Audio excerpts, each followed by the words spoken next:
Today's date is March 24th, 1996. Survivor, Reine Borg. Maiden name, Bourgeois. Interviewer, Judy Schiffman. City, Chicago. State, Illinois. Country, United States of America.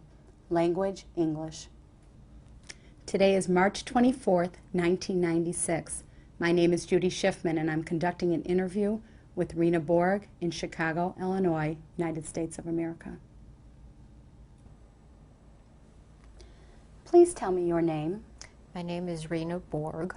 Can you spell that for me, please? It's spelled R-E-I-N-E. Last name is B-O-R-G. And what was your name at birth? My name at birth was Reine Borg, which is spelled R-E-I-N-E, and the last name is B-U-J-O-R. And what is your birth date? March 25th, 1933. And what is your age now? 63. What city were you born in? I was born in Chisinau, Romania, spelled I'm not too sure, K-I-S-E-N-O-V, in Romania. And how long did you remain in Romania? I believe my mother went to give birth for me, and she went back to France. She was married in France, and she was a French citizen at that point. So what was the city that you grew up in? Toulouse. Can you spell that? T-O-U-L-O-U-S-E. And what country was that in? In southern part of France.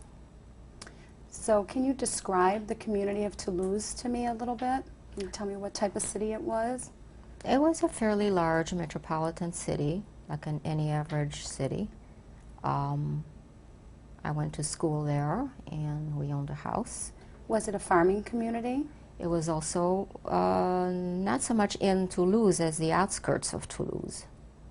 And just a normal life, very happy life. Do you remember how many Jewish families were in this town? I don't know exactly how many, but I know my parents' friends were all Jewish. So there was a Jewish community there? Was a there. Jewish community. Do you recall any synagogues in the area? Not really. I don't think we were a very religious, so to speak, type of family. We knew we were Jewish, but... Do you recall as a young child seeing any kosher butchers or Jewish bookstores? Not really, but I do remember I must have been very young, maybe 4 years old, where we did attend this, I don't know what it was, probably a bar mitzvah, a synagogue, where I remember very clearly, I was very impressed, where the women sat upstairs and the men sat downstairs. And I just witnessed this, and it just left a mark on me, but that was it, just for the day, I guess. And you were sitting with your mother? I was sitting, I suppose, I don't remember, but I suppose I was sitting with my mother. Tell me a little bit about your father. What do you remember of him, and what was his name? My father's name was Nathan. He was a very loving, warm individual, a lot of fun, full of life. Gave me a lot of attention and a lot of love. And I loved him dearly. He was just a fine man.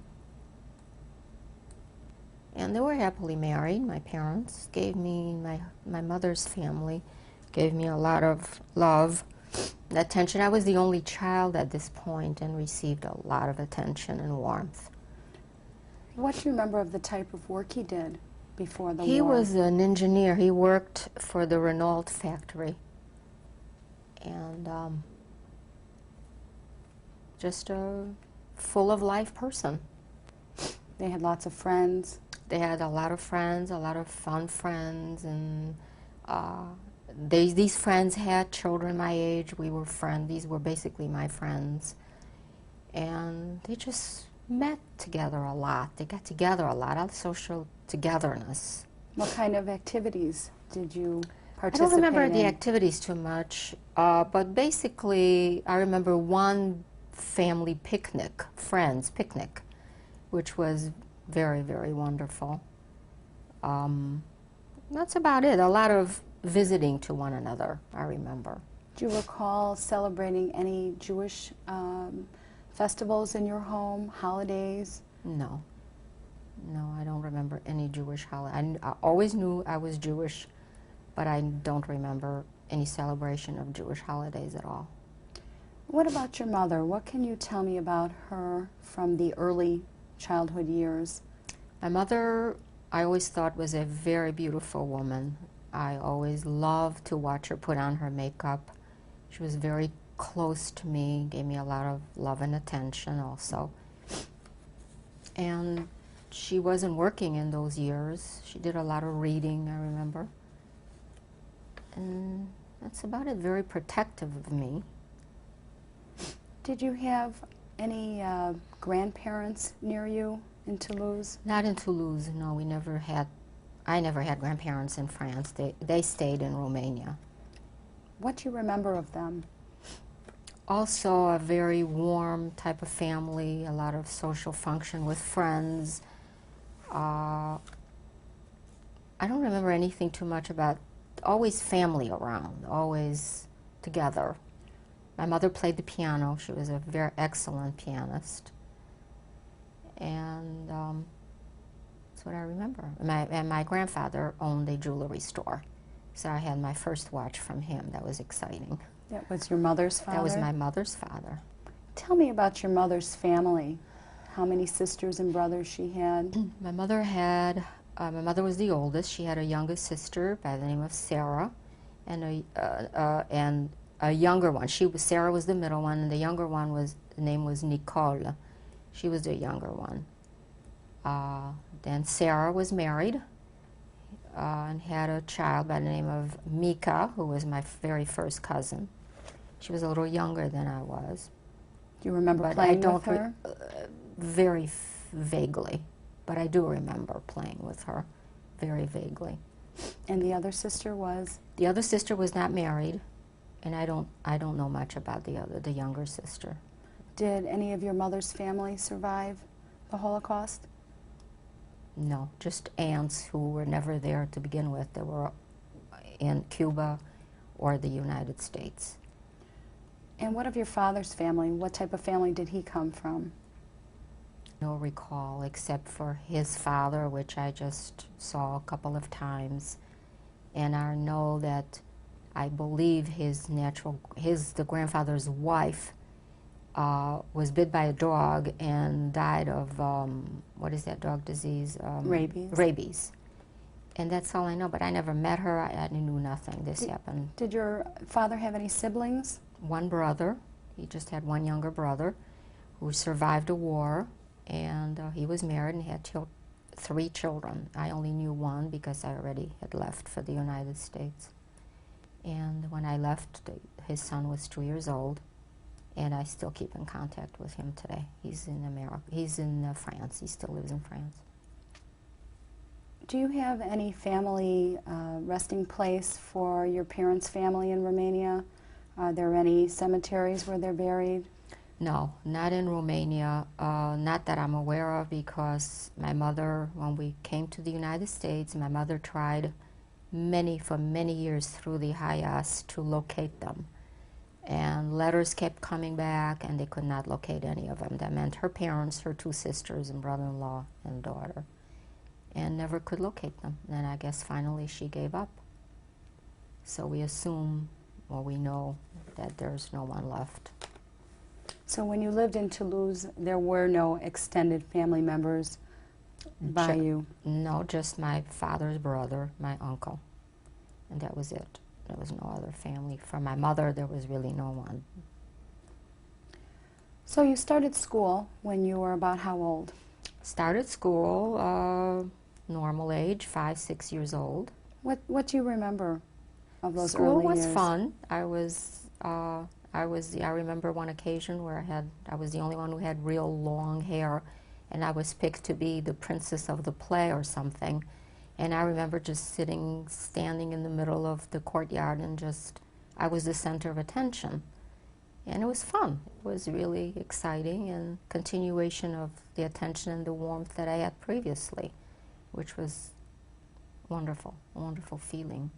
Always had nice friends, and I was rather a quiet, shy person, but always had nice friends. I had one friend in particular I became friends with, a Gentile girl who was most wonderful, and we were very close, and she once invited me to her house for a midnight mass, which I found very exciting and very interesting.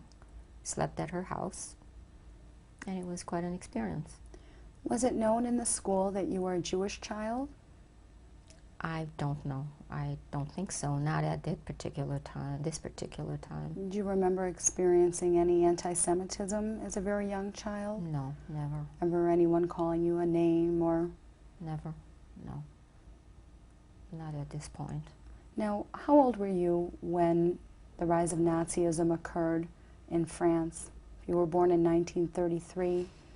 I believe it probably, I would say 40, 41 is when it was starting to affect all of us, where I knew there was something. I mean, Toulouse was occupied by the Germans. Germans were in school, I saw them, and we just carried on our life like we normally did, but they were there, it was occupied. What do you remember of conversation at home between your parents? Do you remember hearing anything that made you feel a certain way, that things were going to be difficult? I don't remember hearing anything. I think they were so protective they didn't really want me to know too much, but I don't remember anything, telling me. Do you remember any restrictions coming down, the wearing of Jewish stars on your clothing or not being able to play in certain areas? No, I don't remember that. I never wore anything showing that I was Jewish, but I am aware that she always had what they call a carte d'identité, which is an identification card showing that you were Jewish. There was a red stamp marked Juif, which is meaning Jew. And every time we traveled to public transportation, she had to present this card. I didn't have one because I probably fell under her Protection. status or whatever. And my father had one, and she had one. So I knew that being Jewish meant something, but she never told me not to, she never told me it's horrible, or I think she was just being protective. Do you recall any shortages of food in the very early years, right in the beginning? Do you recall any changes at that age of 6 or 7 that occurred for you? As far as food, yes, it was rationed. I know that she bought a lot of food through the black market. I remember eating lard as opposed to margarine or butter. That's about all that I can remember as far as food. I mean, we were never, I do remember once going to school, and on the lunch program, food was very poor. And I remember having soup one time, we in a lunchroom with worms in it, and I just pushed them on the side and ate it. I mean, I just made the best of it. And when you're hungry, you just do that. And it was just part of my life. I just carried on and just never thought anything of it. I mean, I knew it wasn't right, but you just do it. What kind of a child were you? I think I was a good child. I was quiet, bashful, sensitive, but I was aware. I mean, I could sense. And, but carried on, loved my parents dearly, always had my mother with me, which was big protection. In the years before the occupation, did you travel much with your parents? Oh yes, before the occupation we had wonderful vacations. In France, the habit is to take off the month of August for a month, and we always used to go to a resort and always cycled a lot with my father. In fact, he even had her cycling once. She fell off the bike, but she didn't become a good cyclist, but I always went with my father, and we climbed short mountains, and we had a lot of fun with my father and my mother. But it was a wonderful time in the summer. Do you remember going anywhere else, back to Romania at all for visits? Once, yes, with my mother. We traveled on a train, and we went back to Romania, visited my grandparents. I must have been in 1939, I believe. visited with my grandparents, and again, the same warmth, the same loving, wonderful time. In fact, one incident happened on the train which started a separation period. She left me on the train, and she went to buy magazines or something and left me on the train, and all of a sudden the train started moving. And I thought the train was leaving my mother behind. And it made I got so shook up with this whole thing, but all the train was doing was going up and back, changing tracks. And the train came back. But the moment, that period of 5-10 minutes where the train was leaving without my mother, I think took a tremendous effect on me, because I thought that was it, that I would never see her again. And I do have problems with separation. And Was that before the war started? Shortly before, or it was about to hit. It was her last trip to Romania, so it was 1939 or 40. That terrified you, the idea? Terrified me, yeah, that little incident. Was your father ever called to the armed forces? My father was in the army. Which army? He was in the French army. He was stationed in Alsace-Lorraine, which is the northern part of France, in Normandy. And he was away quite a bit of time, quite a lot of, long period of time, but they corresponded. And that's all I remember. I really don't remember anything about the war, the fighting and all that.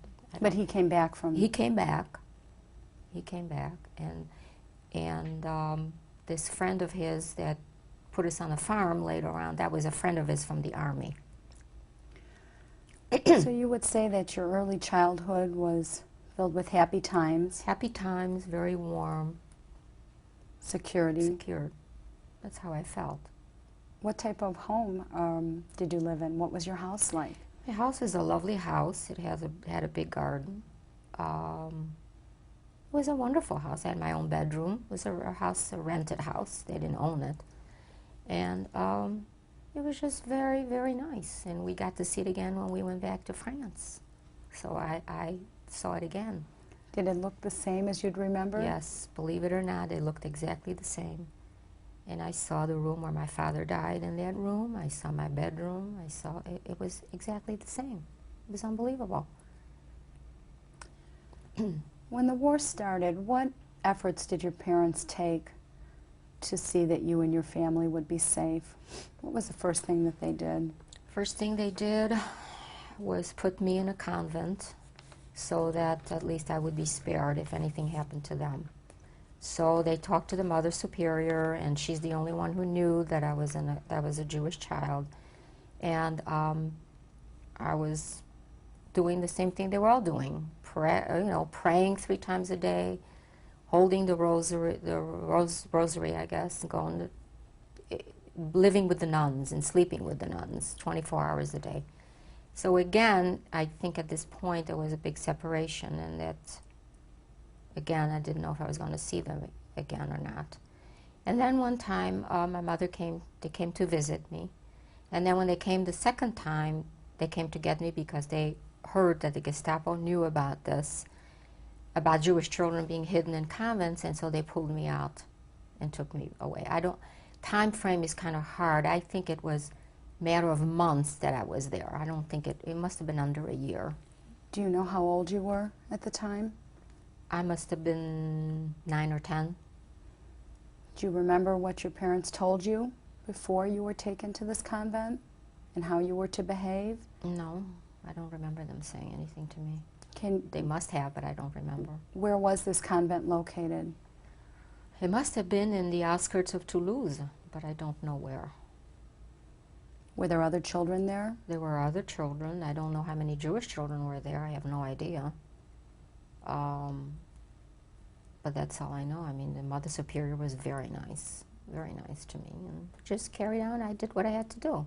What were the living arrangements like there? Do you remember what a day was like? It was very morbid, I remember. It was like Mother Superior always sat up high on a stand and always prayed during breakfast, lunch, and dinner. And we always had to march out of there, in line with the other children. It was I felt very sad, very lonely there.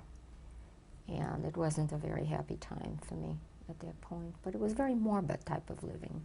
Was anyone warm to you? I don't remember. I don't remember that. Do you remember feeling any conflicting feelings about praying to a non-Jewish religion? No, I just did it because I had to, but I didn't feel any threat, no. What were the sleeping arrangements like in the convent?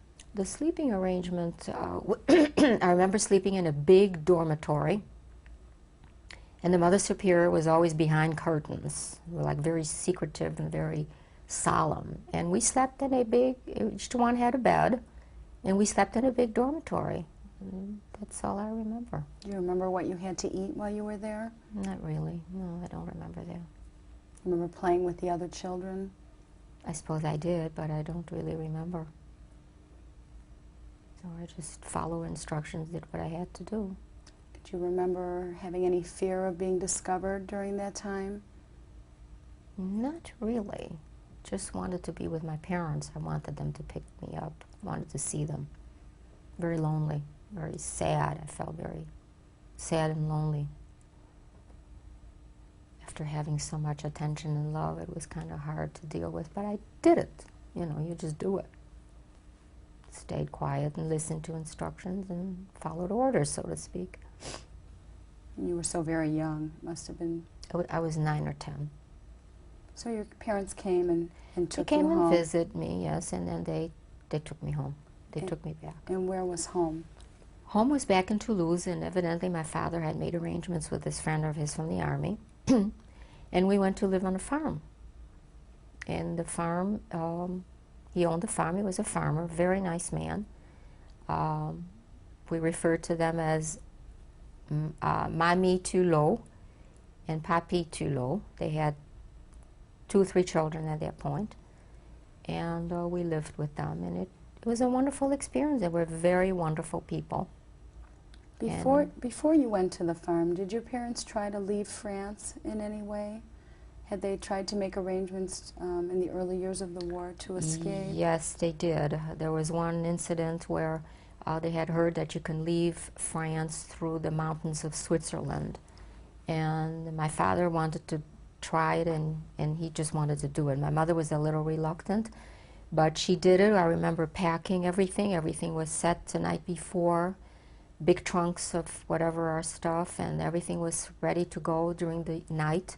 And my mother backed off. She said she just couldn't do it, didn't want to do it, and we unpacked and just never went. The plans were to walk through?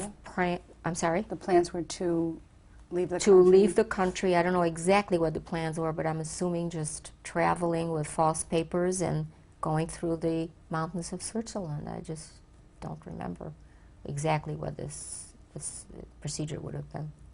But it was a dangerous one. And your mother felt it was too dangerous? She felt it was too dangerous and just didn't do it. I don't know how my father felt, I don't know. But they decided not to, and we didn't. And at that point is when we probably went to France, to Toulouse, on the farm, and lived with that family. Do you recall any time when you were in your apartment in Toulouse that the SS came looking for you, or the Gestapo? There was one night where my mother said yes, that the Gestapo is coming to get us tonight and we have to leave the house. And we had next door neighbors that were extremely nice, an old elderly couple who must have been in their late 70s. I could still visualize their faces, very kind, very nice, who told us to come and sleep at their home. And we just went to sleep for the night next door. And that night, for some reason, I wound up coughing the whole night. And maybe it was a nervous reaction, I don't know. And added more fear because they could have heard something. But they told me to just keep quiet, try to subdue my cough, and just stay still. And I did, and we survived the night, and everything was fine. And I believe they did come, and there was no one home, so there's nothing that they could do. Why they did knock next door, I don't know. It was God's will, I guess, to spare us from this. I don't know. And it was a Christian family Christian that hid family, you that night. very lovely little lady. And they did this for us. Even at the risk of their own. At the risk of their own. Gentile couple, very, very lovely people. So you did know that there was fear for being a Jew Oh, yes. by this time. Yes, there was. I did know there was fear, and but as a child, I guess you just accept, and with your parents, you're constantly protective and protected, and you just go on. It's part of your life. You don't recall your parents telling you any warnings or of, you know, to be quiet or not to tell anyone you're Jewish? You just knew? I don't remember. I just knew.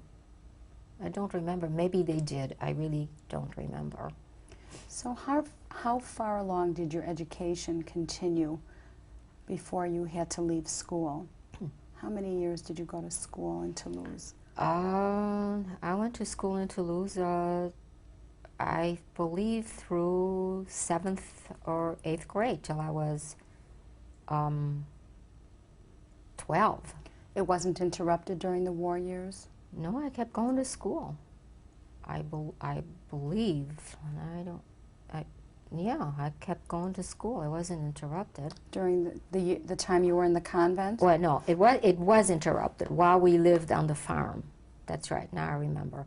While we lived on the farm, it was interrupted. And I went to school on the farm, and it was one large room with all grades children in that room with one school teacher who taught different grades all at the same time. So yes, I did go to school there. I didn't remember till just now. Okay, so you were in the convent for several months. Right. And then your parents made arrangements. Now, how did your father know this person that owned this farm? I guess it was a friend from the Army. He made his friend from the Army, and my father told him he doesn't know what to do with the family, with the occupation and the Gestapo and all that, so this friend said, why don't you come and live with us? And where was this farm located? This farm was located it was a suburb, I guess, of Toulouse, which is called Cobiac. Can you spell that? Caubiac. And it's still in existence. It's still there because we saw it when we went back in 1978 or so. And what type of a farm was it? Can you describe it? The farm was farming. It was a lovely house, a big house. We had our own bedroom. I slept with my mother and father for a short while. I mean, you know, there was 2 beds there. And I carried on. I mean, I fed the geese like they did, force feed the geese, picked potatoes like they did. In time of need, you went in the woods and did your personal thing. And it was just part of life, country living. It was quite an experience.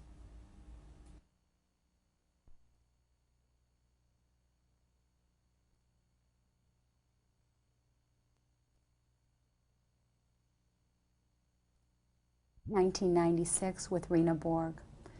Reine, you were telling me about the farmhouse that you and your family were hidden on.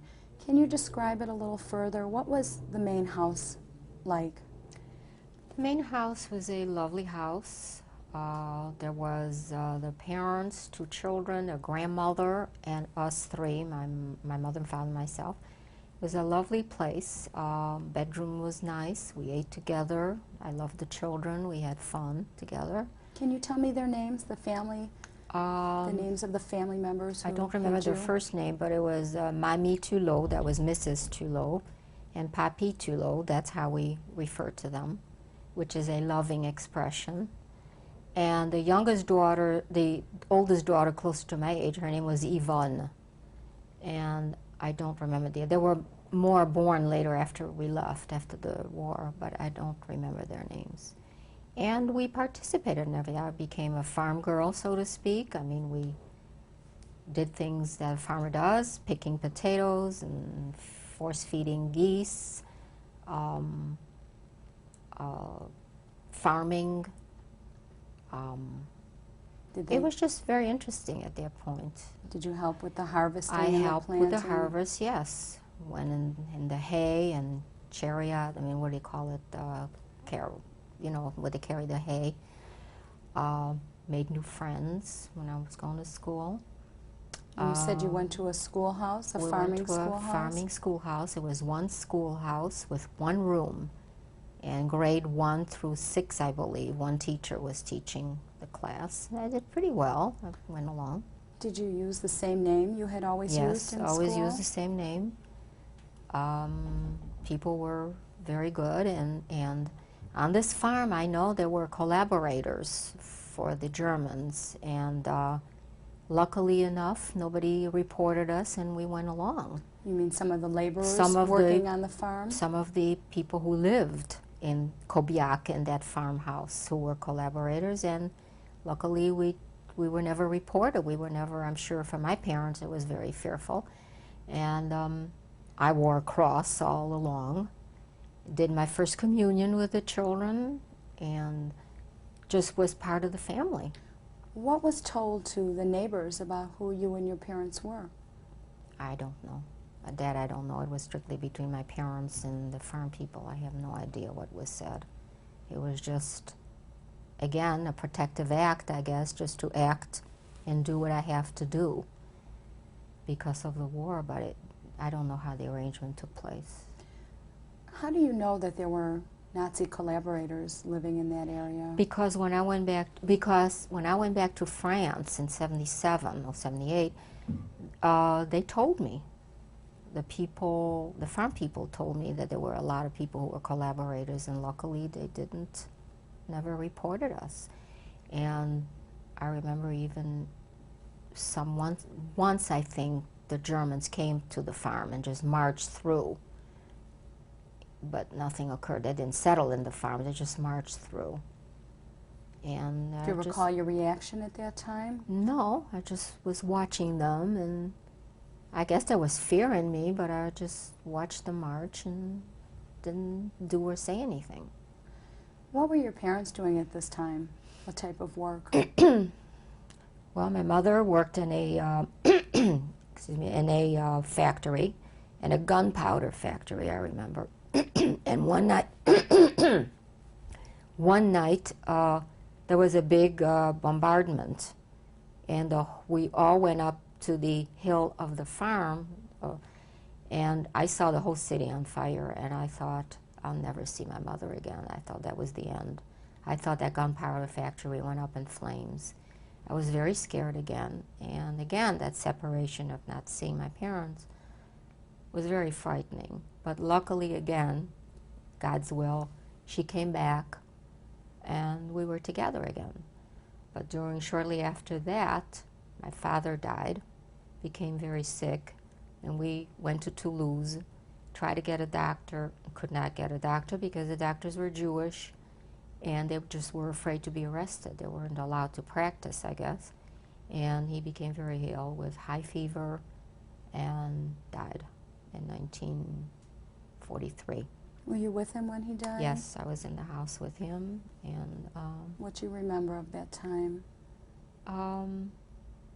It was strange. It was hard to believe what had happened. I didn't quite understand, I guess, the long term, but I just knew that he was gone, and here's my mother alone. And we went to the funeral, and I have pictures of his grave, went to visit his grave, and carried on. My mother had the full burden at this point. And do you remember him saying anything to you before he died? No, because he was very sick and he was very delirious, and there was nothing said to me. So when he became ill, you left the farm and traveled back to your apartment? No, he died in the apartment. So after he died in the funeral, we went back to the farm, my mother and I. Do you recall the funeral? Yes. All the friends came. We buried him. I don't remember any static or any kind of reaction from the Germans. I mean, we just went and did it. Do you remember a Jewish ceremony? No. Don't remember anything Jewish, no. And then we just went back to the farm and carried out our life, carried on again till the end of the war, and then came back to France, to Toulouse. And that's when she started contacting her family to come to the United States. So before your father died, was he working on the farm with these people? Was he helping them with farm work? I don't remember seeing him do that. I don't think my mother did either. They stayed home. So your mother didn't work before in No. the gun factory before your dad died? It was after? No, I don't quite remember. I think it was before he died that she worked in the gun factory and then just left the gun factory and just came to the farm. But he died after she was working in the factory, I believe. Was that your first experience with death when your father Yes. died? Yes. You don't truly understand the meaning of it. I mean, you know he's gone, but you don't know it was a sad thing. It was, you just don't foresee the long term of it at the age of 10, 12. Do you think because of that it created a closer feeling for you with your mother? Yes, we became much closer, and then I began feeling very bad for her, very sorry for her that here she remains with just me, and she just didn't get along too well with my uncle. That was my father's brother. So there was a little bit of static there, and it wasn't a happy situation. He wasn't on the farm, though, your uncle? No, he was on a different farm. Tell me what you remember of going to church with this family on the farm family. What do you remember of taking communion and going? Did you go to church regularly? Mm-hmm. Did your mother attend with you? No. I went to church regularly, and it was, believe it or not, it was a release because I was able to pray. I held the rosary and I started to believe in it. I mean, it was something to relay feelings to, I guess. And went to confession. What I had to confess, I don't know. For a child of 11 years old, you can only confess a few minor things, you know, saying a lie or something.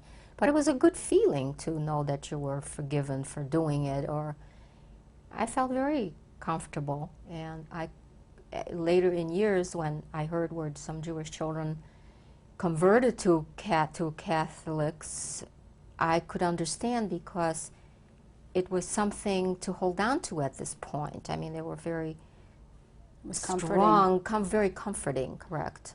Do you ever think now of the irony that here you were a Jewish child going to confession, but it never occurred to you to confess that you were a Jew? I would never do it. I mean, I couldn't, no. You knew that would be a danger?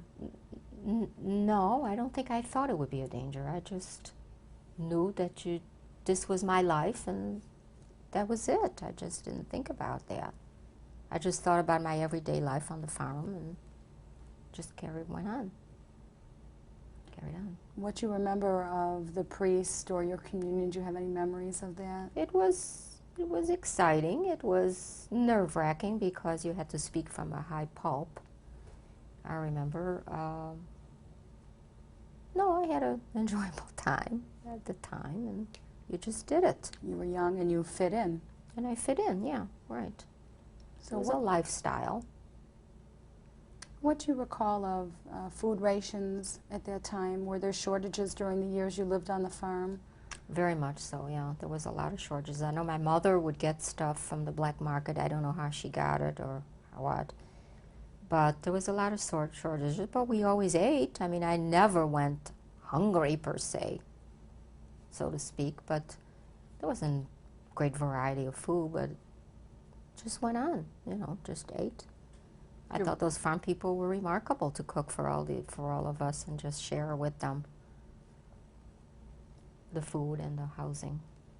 I just loved them. I thought they were great people. Felt very comfortable. How many years did you live on that farm? Well, it's hard to say. I would venture to say a good year and a half, going up and back. But yes, I think it was a good year and a half. Do you recall hearing about the liberation? Do you remember when the war was over? You were about 12 years old? I was more 11 or 12, yeah. No, I knew the war was over. No, I don't remember any kind of rejoice. I think probably, I'm just superimposing my feelings, that my mother was just happy it was over and she survived and she just wanted the best for me. But I don't remember anything further than that. I remember hearing when Roosevelt died, it was announced on the radio, and she was like beside herself that he died. I didn't understand the meaning of it, but I remember hearing that on the radio. Well, when the war ended, what did you do after that?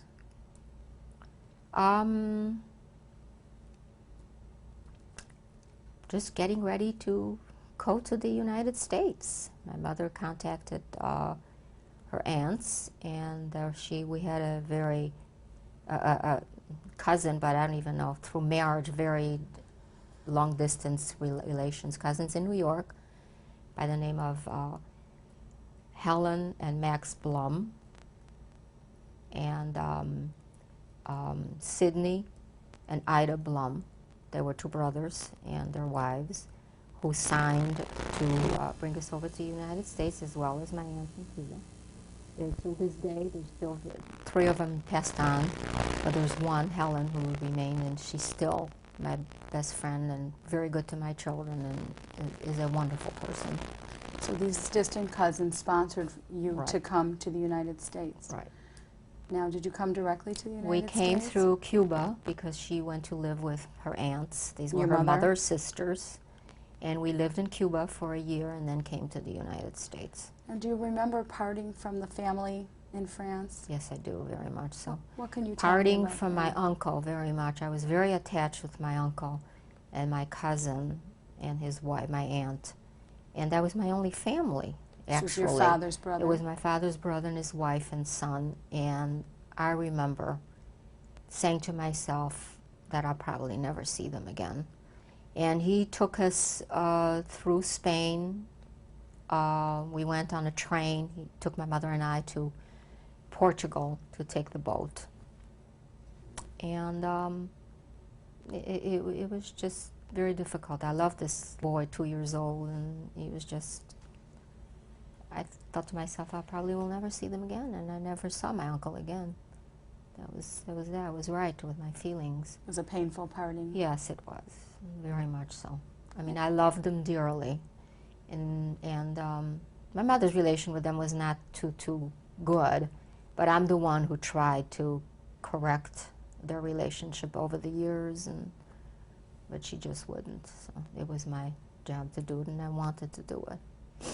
And do you recall parting from the family that hid you? When you left them, do you recall? No, I don't recall leaving per se. No, not as vivid as with my uncle.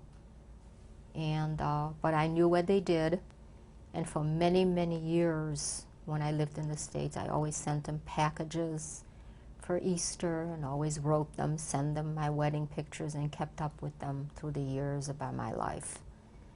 And they felt that they were happy that I continued on. And as a result, when we got together again in 78 or 79, it was quite overwhelming because they were all there. So you came to Portugal, and you had passage on a ship to Cuba. Right. We were on the boat. Can you tell me about that? We were on the boat for 20 days. It was almost like a freight boat. I mean, it wasn't the very best, but we did the best we could, and we're on there 20 days, left December 5th, landed in Cuba on Christmas Day. And quite a few things happened on that boat. I mean, it was very rocky, there was a lot of storms. My mother got very sick on the boat. I didn't know she was going to make it, so again, I was placed in a position where separation. But she made it, she turned out okay. And there was I befriended this older woman, I remember, very nice woman, and she died on the boat. And they had a ship funeral on the boat. They just put the casket on the boat, like you see in the movies. You see the casket. I witnessed that, and it made a big impression on me. And we landed in Cuba, and what kind of an impression? Uh, an unusual thing to see, a very sad thing to see. And just, I had never seen anything like this. And besides that, I had befriended this lady. It was strange that it happened to her. And then when we landed in Cuba, I remember meeting my aunts. We lived in Cuba. Your mother's? My mother's first aunts. It was her mother's sisters. 3 of them? 2 aunts, yes, just 2 aunts. 2 aunts. We had families, and those were her aunts. So you arrived in Cuba? Lived with one of the aunts. Was not very happy in Cuba. I was very sad, very unhappy. I didn't like the life there. My mother was very sad. She didn't get along too well with the aunts. It was always fighting, and I just was not happy at all. Did you have to learn Spanish? Yes, I went to school there for a year, learned Spanish. Again, the children made fun of me because I didn't know the language, and that's a terrible experience when children make fun of you because you can't talk. So made it through, and they put me back a year because of language. So I was a year behind. I knew the work, but the language was a barrier. And so I went on, you know. It was a nice life, but I just didn't like it at all. Was there a Jewish community there? No, yes, all their friends were Jewish, but I never went to temple or any, and I knew nothing about Jewish religion until I came to the States, lived with another aunt. And how long did you stay in Cuba? A year, 1 year. And then we lived in Baltimore with another aunt. And how did you come to the United States after that? Who sponsored you to come to Baltimore? Well, the same people. I don't know who paid for the, it was probably the same people. I don't know who paid for it, but probably the aunts and uncles paid for us to visit them. And so we lived with them for a year. We decided to move, my mother decided to move to Baltimore with another aunt. And we lived there for about a year or so, went to school. That was my first time going to school in the United States. And once again, the children made fun of me and laughed and teased me, and it was a very sad situation. But I made it again, put me back another year, so I was 2 years behind, and made it through. I mean, they had a store, grocery store, worked in the grocery store and had a good time working in the store. I don't know what my mother did. I think she worked in the store too. It was a sad, always carried a load with my mother. I felt she was very sad and very unhappy. And for me, it was not a very happy time again. That was my first, I just felt sad all through the thing. And then that was the place where I saw my first Seder in Baltimore. Tell me about that. I was very impressed, very unusual. I mean, I was impressed with the fact that, I'll never forget, they put the glass for Elijah to come and take a drink of wine, and they must have shaken the table to make it move, and I thought it really happened. So I was very impressed with that. How old were you? 13. And again, like I said, we lived with another cousin there, which this little girl was very nasty to me, scared me all the time, and again, things that I didn't need to be scared. And it wasn't too good. Did you make friends in school there? I suppose I did. I don't remember any in Baltimore. How long did you stay in Baltimore? About a year. And then what happened? And then my mother decided to come to Chicago to live with another aunt. So we lived with another aunt and went to school. And again, same thing with the children, making fun. And I didn't want to go to school anymore. I just felt I don't want to go through that, but I made it again. And we lived with the aunt and uncle until lived with my mother, lived in the same bedroom with her, slept in the same bed with her till I was 21, till I got married. And life went on. It was happier times. I mean, I skipped grade, so I made up 2 years in school, which was good. And Chicago was fine. It was good. Was your mother happier here? My mother she was happier, but I felt she was lonely, and I felt she wasn't too happy with her life, and she just never was interested in remarrying or anything like that. It was not her style. And she became very ill again, and we had to watch her. And then after a year after I was married, she passed down very quickly. She had a stroke and died. That was a year after I was married.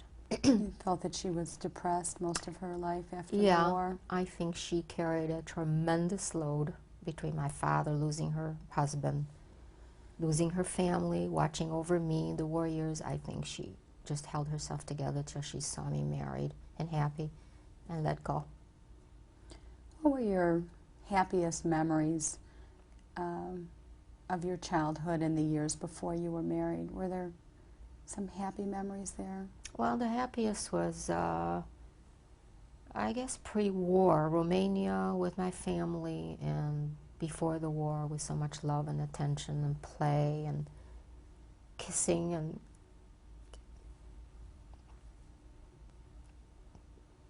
And do you feel those early memories sustained you through your life? I think so. I think it gave me a lot of strength.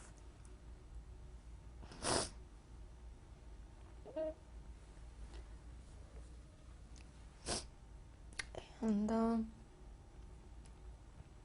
I married a wonderful man. Tell me how you met your spouse. It was a blind date. I liked him right away. Always good to me.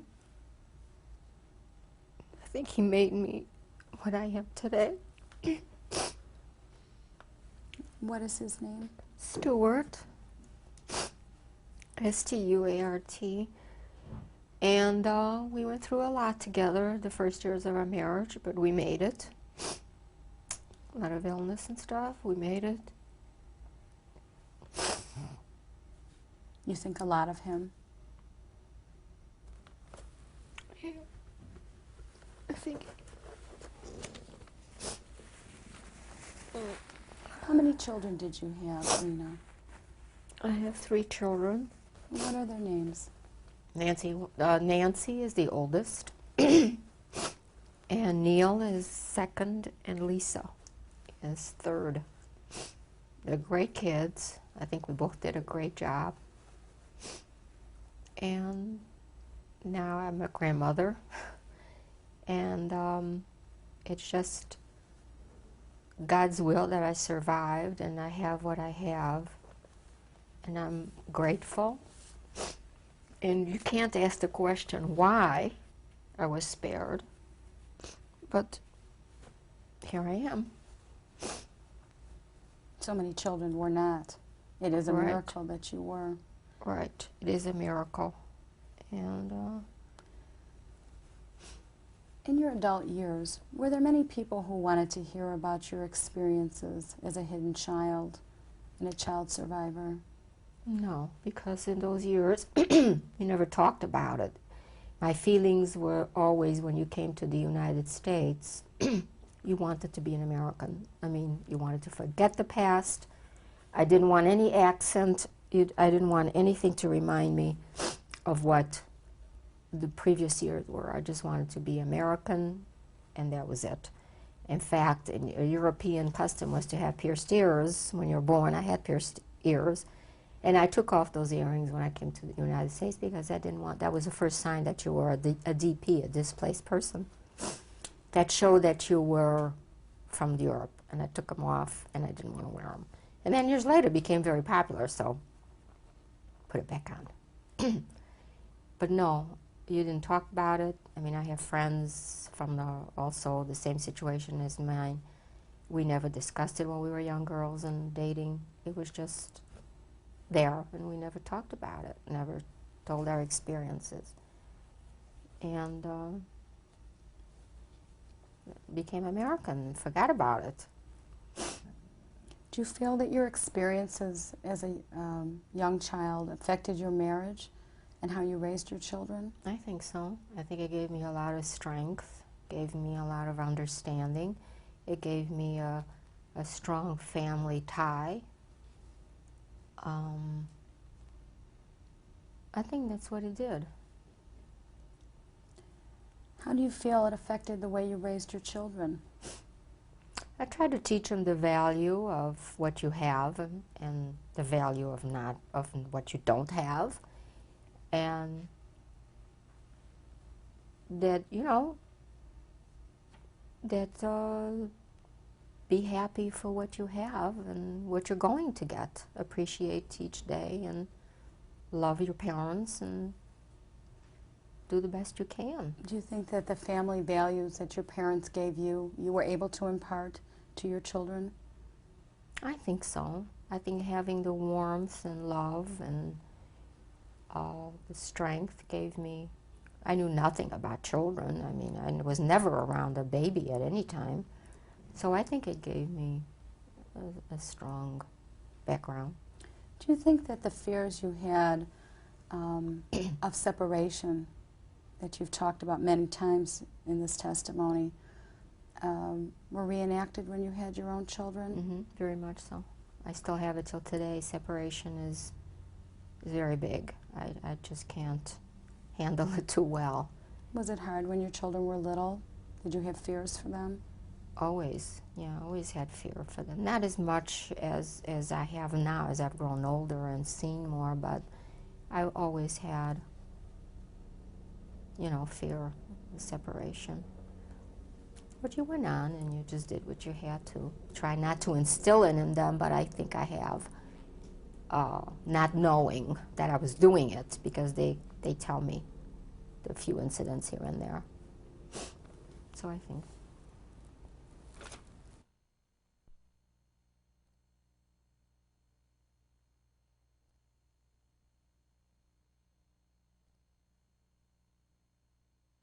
'96 with Reine Borg. Reine, you had mentioned that you made a trip back to France in your adult years. Who did you go with? Where did you go? Okay, my cousin who lives in France arranged the whole thing. He went back to the farm and got all the people together, told them that I was coming back to France to visit, and he put this whole thing together.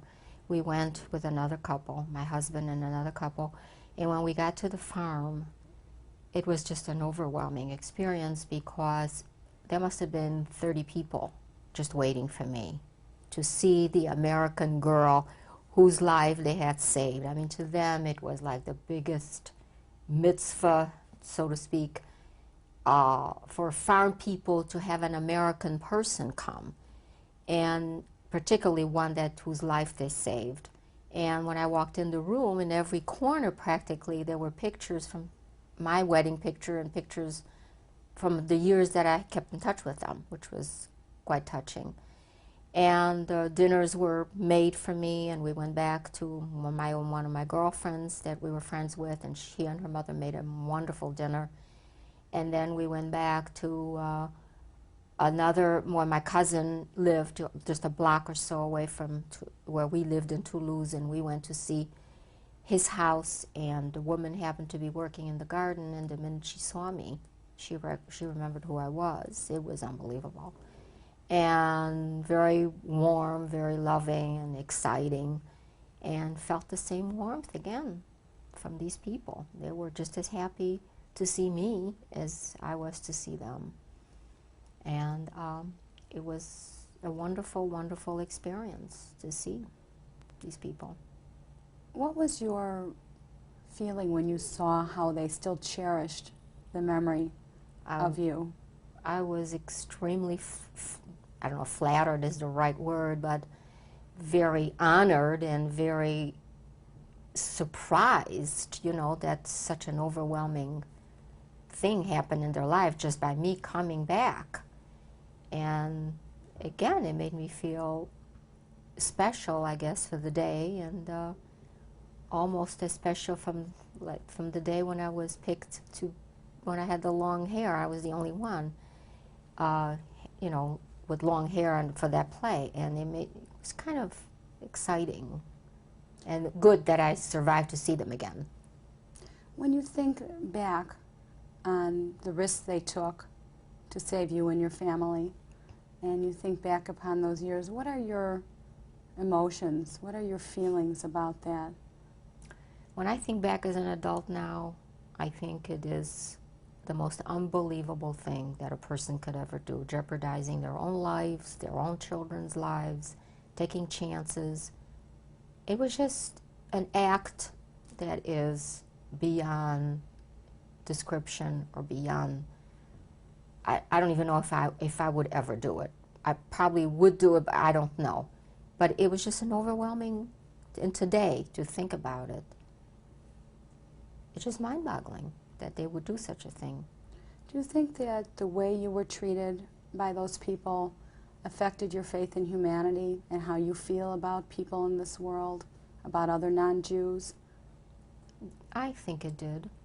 I think I don't look at people as a Catholic or a Jew or whatever. I just look at people. And I think they had a good part in their hearts. They were just warm and loving and took me in as part of their family. What else can a person ask for in time of need? Do you think that your experiences during the Holocaust has affected how you believe in God? Yes, I think there's something up there that watches you, that guides you, that for whatever reason spares you, gives you strength. I think, yes, that there is something up there that especially watches over people. So you felt that someone was Yes, very definitely. watching you. This day and age, yeah, as an adult, I think there was, because there were so many occasions where it could have ended all. You know, the Gestapo would have found me, or in the convent, if they would have come. I mean, there were many occasions, and I don't know, it was God's will to spare me. Do you think about the Holocaust often and what happened to your family? Yes, I do. I think often, very often, about my mother in particular, and my father, and yes, that family that gave me a lot of warmth, grandparents and all. Yes, I do. You think of them? I think of them Does quite it come often. to you in your dreams at times? Not so much a family, but I have many, many reoccurring dreams of my mother. Many. Such as I can't reach her, or I don't see her enough, or... And my father, not as much, but yes, him too. But mostly my mother. If you had a message to leave to the people who are watching this tape and to your family, what is it you would like to tell them from your experiences? What I would like to tell them: be grateful for what you have. Try to give your children as much warmth and attention and strength that you can, so they can carry on in time of need. Just appreciate every day. That would be my message. Thank you, Reine. Thank you for allowing me to tell my story. This is a picture of a pre-war picture, I believe, taken in Romania from my family on my mother's side. To the extreme left, starting with my mother, it's with her father, Israel Tarshish, her sister, my mother's sister, Sarah, and my grandfather's mother, I don't know her name, and my grandmother, my mother's mother, standing. Her name was Lakey Tarshish. I want to show you these pictures. These are pre-war pictures, I believe, taken in Romania also. From the left is my uncle Lova, his father, I don't remember his name, which is my grandfather, and my father to the right, Nathan. This is my father, pre-war also, and I believe he was engaged to my mother at this point. This is my mother, pre-war also. I believe she was engaged at that point with to my dad. Her name was Nina or Nesia. This is my mother and her sisters, also pre-war. I believe that could have been in Romania. From the left is my mother, Nina. To the right is her sister Sarah, and the youngest one, Nicole, the third sister. This is my mother in France when I was a young baby, and myself, Reina. This is also a picture of myself, pre-war, probably taken in France, 2 years old. This is my father's identification card, or carte d'identité, that he had to carry with him all through the war to show that he is Juif, which means Jew in bright red letters. This is my mother's, Nina Bujor, her identification card, or carte d'identité, that was carried with her at all times during the travels during the war in Toulouse, with the bright letters Juif, meaning Jew, so that they knew that we were Jewish. This is a school picture taken in Toulouse when I was probably 7 or 8 years old. A wonderful class picture. And which one are you? I'm the fourth one from the left with the long braids. This is my mother's family taken in Romania in 1939, our last trip to Romania. And I'm sitting on my father's lap, the fourth from the top. And I just want to point out that my mother and I are the sole survivors in this picture. We're the sole survivors in this picture. This is a picture of my father and myself with the child from the farm. And you can see that I'm wearing a cross to become part of this Catholic family.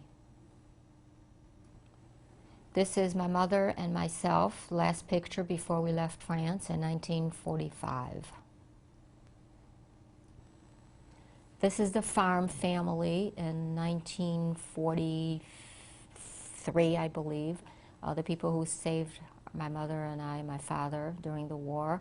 This is Monsieur and Madame Toulouse, and a brother, and a grandmother, and the three children of the family. Are you in this picture? And I'm in the picture with my mother holding me. And my left? father is in the background wearing the beret. This is the picture of the farm family, Monsieur and Madame Toulouse, and their daughter, the oldest daughter, who was right behind me, who was my closest girlfriend. A reunion that we had in 1979, and just greeted me with open arms once again. This is my husband, Stuart, and myself on our wedding day, September 5th, 1954, the beginning of a good life in the United States. And where was this taken? At the Sheraton Plaza Hotel in Chicago. This is the most beautiful picture of my heart, starting from the left, standing, taken in Chicago. Starting from the left, standing, is my daughter Nancy, my other daughter Lisa, her friend Ron, my son-in-law Mitchell Feldman, married to Nancy, my wonderful husband Stuart, myself, my great daughter-in-law Susie. Starting down from the right is my son Neil, my granddaughter Brittany, my grandson Jared, my father-in-law, may his soul rest in peace, passed away, who was 90 years old in this picture, Joseph Borg, my grandson Elliot, and one that's missing who was sleeping, Andrew. And when was this picture taken? This was taken in October of 1995 at my son's house for Yom Kippur. All right, I'd like to introduce you to the nucleus of my life, my family. Here is my daughter Nancy with her daughter Brittany. Next to her is my daughter-in-law Susie with my son Neil. Next is Lisa, my youngest daughter, with her friend Ron. And then next to me is my husband, Stuart, my grandson Jared, my youngest grandson Andrew, and my other grandson, Jared. Elliot. Excuse me. Elliot. I just want to say this is what it's all about. I want to commend the Spielberg Foundation and its workers for allowing this thing to happen. I think it's a wonderful group, wonderful people, and most of all to my children, just carry on, and this is what it's all about. I love you all. I never cry at these things. First, I want to wish my wife a happy birthday, Oh, thank you. which is tomorrow, so I think this is very appropriate. Everyone in the room is crying. It's wonderful. What can I say? I thank God that we're together. Rena never thought she had a story to tell, but she does. And I thank her parents for making sure that she survived. That's all I could say right now. Just want to add one member is missing, Mitchell, who is not feeling well today. That's my son-in-law. Wonderful person also. Well, I'm the oldest daughter, and I'm very proud of my mom. She's great. I would also like to wish her a happy 63rd birthday tomorrow. And my husband is sorry that he cannot be here. He is also very fond of his mother-in-law. So, and my daughter Brittany and Jared. Jared, you? I love you. That's all.